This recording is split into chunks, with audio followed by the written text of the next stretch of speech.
திருவள்ளூர் அருகே ரயில் தீ விபத்தால் பாதிக்கப்பட்டிருந்த ரயில் சேவை இயல்பு நிலைக்கு திரும்பியிருக்கிறது.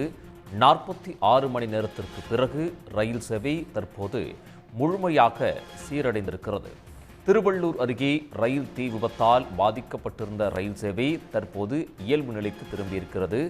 மேலும் விவரங்களை வழங்குவதற்காக செய்தியாளர் லோகநாதன் இணைகிறார். லோகநாதன், விவரங்கள்.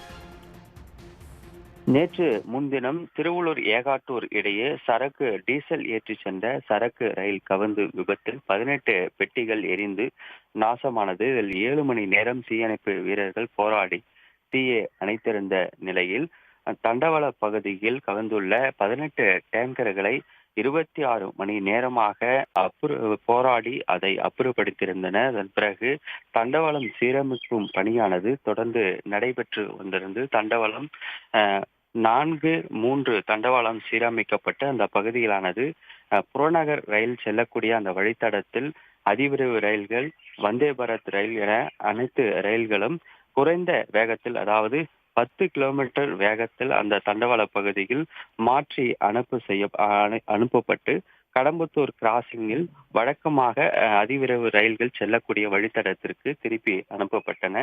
அதைத் தொடர்ந்து ரயில் விபத்து ஏற்பட்ட தடம் எண் வழித்தடமான 2-1 பகுதியிலானது சீரமைப்பு பணிகள் தொடர்ந்து நடைபெற்றிருந்த நிலையில் நேற்று மாலை தடம் எண் 2 ஆனது விபத்து ஏற்பட்ட 2 சீரமைக்கப்பட்ட அந்த வழித்தடத்திலும் அதிவிரைவு ரயில்கள் இயக்கப்பட்டிருந்தன. தடம் 1 46 மணி நேரம் பிறகு அந்த தடத்தை முழுமையாக ரயில்வே ஊழியர்கள் சீரமைக்கப்பட்டு அந்த வழித்தடத்திலும் ரயில் சேவையானது தொடங்கி இருக்கின்றது.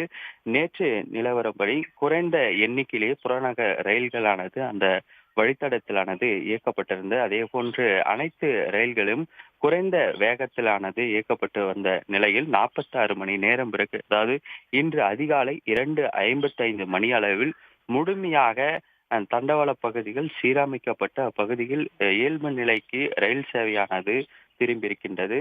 தற்போது வரை அந்த பகுதிகளானது இயல்பு நிலைக்கு ரயில் சேவை தொடங்கியிருப்பதால் ரயில்களானது சென்னை அரக்கோணம் மார்க்கமாக சீராக ரயில்கள் இயக்கப்பட்டு வருகின்றன.